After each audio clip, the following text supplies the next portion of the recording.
NTV time, जनता की बात जनता के साथ। बचाव नगर पालिका चुनाव भाजपा न बचाओ भाजपा केंद्रीय कार्यालय का उद्घाटन। बचाव में जनसभा हुई। बचाव नगर पालिका चुनाव के दौरान बचाव शहर भाजपा ने केंद्रीय कार्यालय का उद्घाटन किया।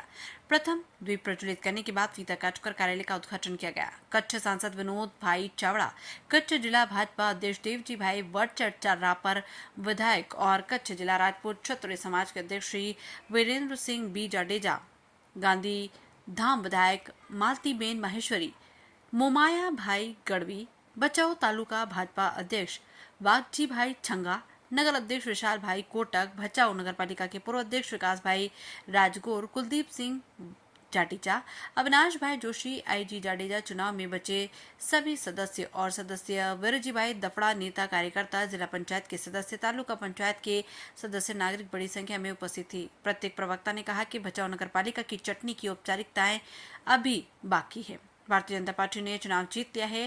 कार्यक्रम का संचालन विकास भाई राजगोरे ने किया, जिसका धन्यवाद समारोह बचाव शहर भाजपा अध्यक्ष विशाल भाई कोटक ने किया। एनटीवी टाइम के लिए कच्छ से राणा अहिर की रिपोर्ट। मित्रों, गुजरातनी अंदर આપણે જોઈ રહ્યા છીએ કે અલગ અલગ સ્થાનિક સ્વરાજ્યની ચૂંટણીઓ જે યોજાઈ અને એની અંદર મોટા પ્રમાણમાં આપણે જોયું કે નગરપાલિકા, તાલુકા પંચાયત, જિલ્લા પંચાયત, આપણા ભારતીય જનતા પાર્ટીના ઉમેદવારો જ્યાં જ્યાં ચૂંટણી લડી રહ્યા છે એમાં પણ વિશેષ કે આપણે સોશિયલ મીડિયા અને મીડિયાના માધ્યમથી આપણે જોઈ રહ્યા છીએ કે ઘણી બધી જગ્યાએ ઘણા બધા ઉમેદવારો બિનહરીફ થયા છે। આના પાછળનો મુખ્ય કારણ કે આપણા દેશના વડાપ્રધાન શ્રી નરેન્દ્ર મોદી સાહેબના નેતૃત્વમાં અને એમના માર્ગદર્શનમાં આપણા ગૃહમંત્રી શ્રી અમિતભાઈ શાહ સાહેબ કે સતત ગુજરાતને એમનું માર્ગદર્શન મળતું હોય અને રાજ્યની અંદર પણ આપણે જોયું કે વિધાનસભાની પહેલા સ્થાનિક સ્વરાજ્યની ચૂંટણીઓ, પેટા ઇલેક્શનો અને વર્તમાન ચૂંટણીઓ કે સંગઠનના પ્રમુખ તરીકે આદરણીય શ્રી CR પાટીલ સાહેબ કે એમના જે બૂથ સુધીનું એમનું પ્લાનિંગ અને એના આધારે જે છે કે ઐતિહાસિક વિજય સમગ્ર ગુજરાતમાં પહેલી વખત 2022ની વિધાનસભામાં આપણને મળ્યો। આપણા મુખ્યમંત્રી શ્રી ભૂપેન્દ્રભાઈ પટેલ સાહેબ કે સરકારી અનેક યોજનાઓ જે જન સુધી આજે આપણે પહોંચી છે, વિકાસના કામો રાજ્ય સરકાર દ્વારા આજે આપણે આપણા કચ્છ અને એ પછી આપણી નગરપાલિકા બચાવ હોય ત્યાં સુધી પહોંચ્યા છે, જેનું પરિણામ આજે આપણને મિત્રો જોવા મળે છે। અને એટલે જ આપણા આગેવાનો ધારાસભ્ય તરીકે આજે પહેલ વીરેન્દ્રસિંહજીએ બધા જ નગરના બધા સમાજના બધા આગેવાનો એક એક સમાજના લોકોને સાથે રાખી કરીને એમણે જે પ્રમાણે બધાને બોલાવી કરીને પ્લાનિંગ કર્યું અને એક ભાવ અહીંથી જેમ રાજાભાઈએ વ્યક્ત કર્યો કે ભાઈ આપણે પંચાયત તો જે છે એ સમરસ થાય, પણ આટલી મોટી નગરપાલિકા જેની અંદર આપણે આટલી બધી પેનલો હોય, આટલા બધા ઉમેદવારો હોય અને એ આપણે બધાને સમાજને જ્યારે મિત્રો સાથે રાખીએ, સમાજના બધા લોકોનું સન્માન જળવાય ત્યારે આવું પરિણામ આવતું હોય છે। આ બધા જ આપણા લોકો અભિનંદનને પાત્ર છે મિત્રો।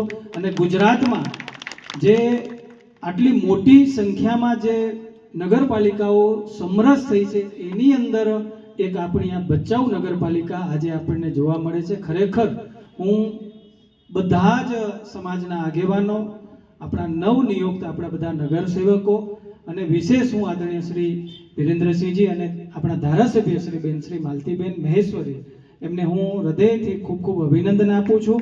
અને સતત મિત્રો જિલ્લાનું માર્ગદર્શન, પ્લાનિંગ, ચૂંટણીની પસંદગીથી બિનહરીફ થઈ એનો કેટલો આનંદ છે।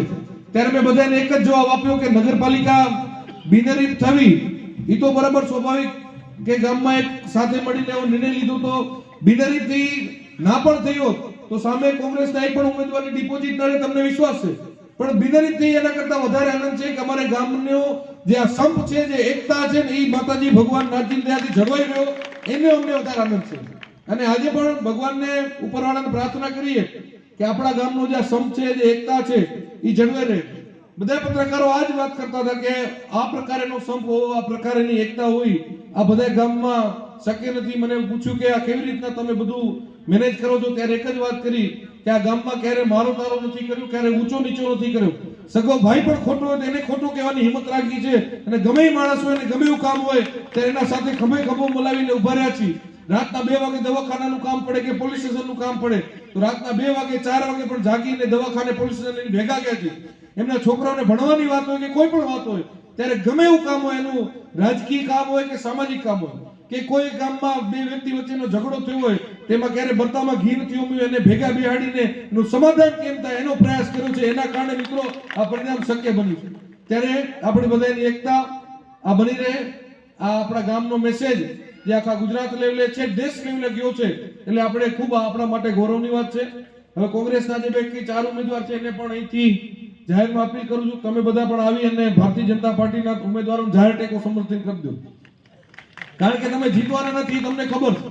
અને હવે આ ચૂંટણી કોઈ મતદાન કરાવવા માટે એટલા માટે મતદાન કરાવવાનું છે કે સામેવાળાની ડિપોઝિટ પણ ડૂલ થાય, કે બીજી વાર જ્યારે ગામ સમસ્ત નિર્ણય લીધો હોય કે ગામ સમરસ થવાનું છે ત્યારે કોઈ આવી રીતના બીજી કોઈ ઊભું રહેવાની હિંમત ન કરે.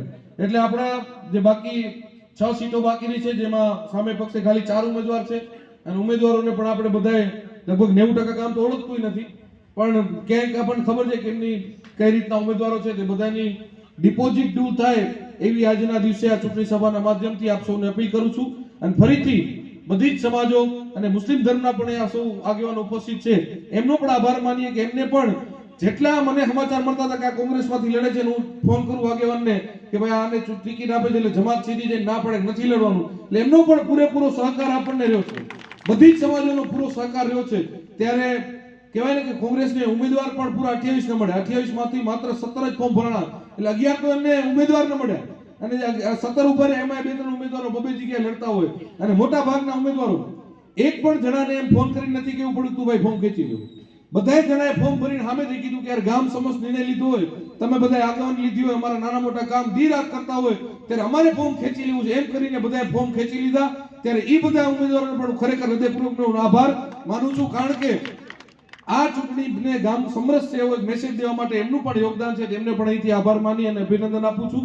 વિશેષ વાતો જે આપણા માન્ય સૌ આગેવાનો કરશે, પણ આવતું આ 5 વર્ષની જે આ ચૂંટાયેલી જે મોટા ભાગના યંગ ઉમેદવારો ને આજે પાર્ટીએ સ્થાન આપ્યું છે, ત્યારે સાથે મળીને જે ભચાઉનો વિકાસ જે આટલા વર્ષોમાં થયો છે એના કરતા અનેક ગણો વધારે થાય. અને માન્ય CR પાટીલજીને માન્ય મુખ્યમંત્રી શ્રીએ પણ ફોન કરીને જ્યારે વિરેન્દ્રસિંહને અભિનંદન પાઠવ્યા હોય અને એમ કીધું હોય કે ભચાઉના વિકાસમાં જ્યારે ગામ સમરસ થયું હોય, કારણ કે મોદી સાહેબની જે લાગણી હતી કે સમરસ થાય, કે એમને આખો એક વિષય મૂક્યો હતો કે આવું ગામ જ્યારે સમરસ થયું હોય ત્યારે ભચાઉના વિકાસ માટે જેટલી ગ્રાન્ટો જોતી હોય તમે ખાલી સરકારમાં રજૂઆત કરજો, અમે ક્યાંય પાછું વાળી નહીં થઈ. તો માન્ય મુખ્યમંત્રી શ્રી, માન્ય પાટીલ સાહેબજી અને આખી પાર્ટીના સૌ આપણી વચ્ચે ઉપસ્થિત છે સૌ આગેવાનોનો ખૂબ હૃદયપૂર્વકનો આભાર માનું છું. અને ફરીથી ભગવાનને, માતાજી, નાથજીને પ્રાર્થના કરીએ કે આપણા ગામનો સંપ અને એકતા આવીને આવી બની રહે. અને ફરીથી બધાને ખૂબ અભિનંદન. અસ્તુ, જય હિન્દ, જય ભારત.